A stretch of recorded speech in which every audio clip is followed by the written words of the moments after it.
Welcome to a new model change notification, the video series where I talk about the differences and changes of successor aircraft to aircraft models which are already featured in my How to Fly series.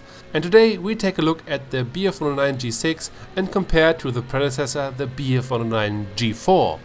I put the videos of the G4 and F4 in the description and they should be on screen right now. It's recommended to watch the other videos as well to get the full picture. Especially if you have absolutely no clue how to fly a 109, I can recommend to watch the video on the F4 since I explain everything in that video. In this video here I focus on the differences from G4 to G6. This video is a result of a vote from my patrons which wanted to see the G6 next in this video series. If you want to vote on the next one, consider a small pledge on Patreon, link is in the description. But now, let's take a look at the armament changes first, since that is the most important change. The two 7.92mm rifle caliber machine guns got replaced by two 13mm heavy machine guns. The Germans just needed more punch against nasty IL-2s and larger bombers. Sadly, this change didn't come without drawbacks, since the large guns didn't fit properly within the dimensions of the G's cowling. So the G6 has now some neat bulges on the nose. Hence why the Germans called the G6 Die Beule, the bulge.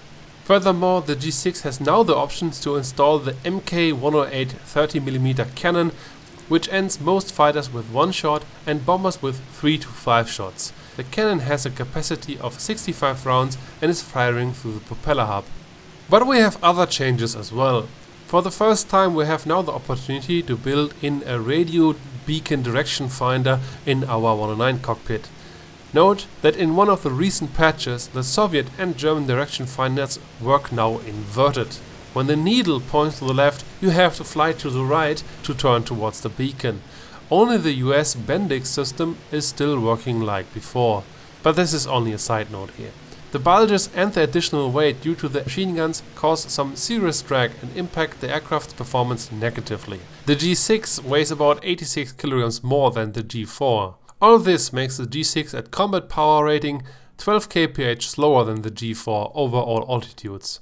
Similar things can be said about acceleration, climb rate and turn performance. All of it declined quite clearly. While the older 109s held a speed advantage over the Yak-1 on the deck, the G6 is now a bit slower than the normal Yak-1. The Yak-1B is even 20 kph faster on the deck and stays faster up to 5 km of altitude. But the G6 has still some advantages. While the climb rate and acceleration have suffered, it's still much better than the Yak's climb rate and acceleration, especially if emergency power is used in the G6. The turn performance suffered a lot and the G6 is absolutely no match for the Yak. Against LA5Fs and FNs the situation is even more grim. Both LA5 types are way faster. The standard LA5 is faster up to 5 km of altitude. The FN is much faster over all altitudes and can't be catched. The climb rate of the standard LA5 is better on the deck and only above 2 km the G6 can outclimb the LA5. The FN outclimbs the G6 over all altitudes.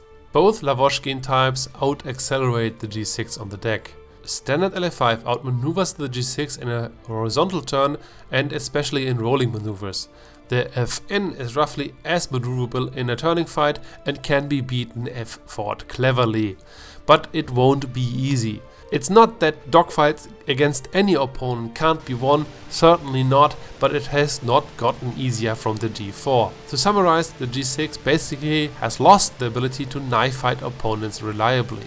While this can still work, the G6 will lose energy quickly against the nimble Soviet aircraft, and when that happened, cannot regain energy as quickly and cannot run away.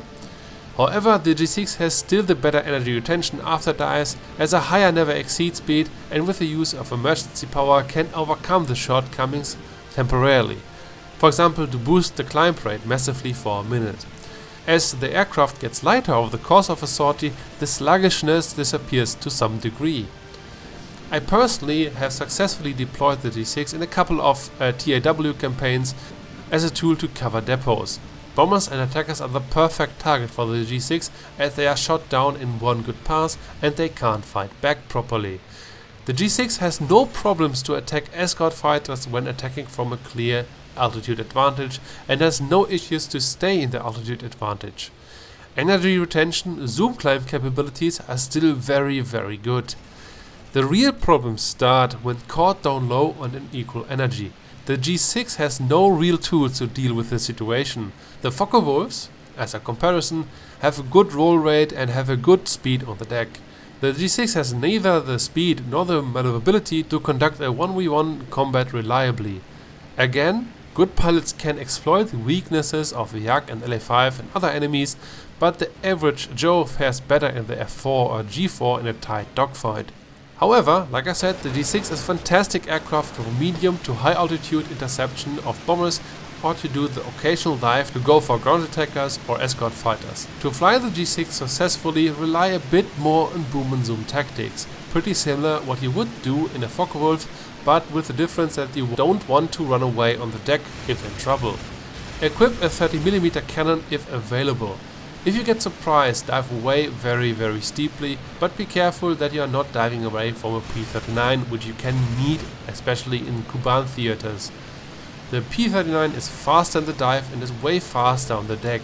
Use emergency power if you need it, especially for climbs in acceleration in combat. If you want to fight against opponents in 1v1 situations, be sure that not a second enemy ruins the party, and secondly make sure that you are and stay in the energy advantage. That's more important than ever.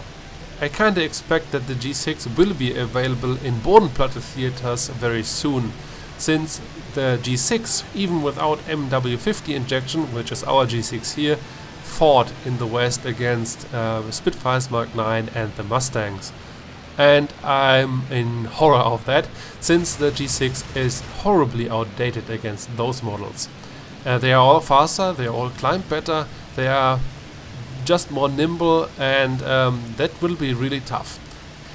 The next video in this BF-109 series of my MCN tutorials will be the BF-109 G14. I'm at the moment not sure when I will do this video, since all the aircraft have to be released of the Bodenplatte theater, so I can compare the G14 against all opponents which will be fighting the G14, the Tempest, the P-51 and the P-38. If you want to see that and want to get informed, don't forget to subscribe and hit that bell. I think that's the first time I really asked for that, and I hope I see you in the next one.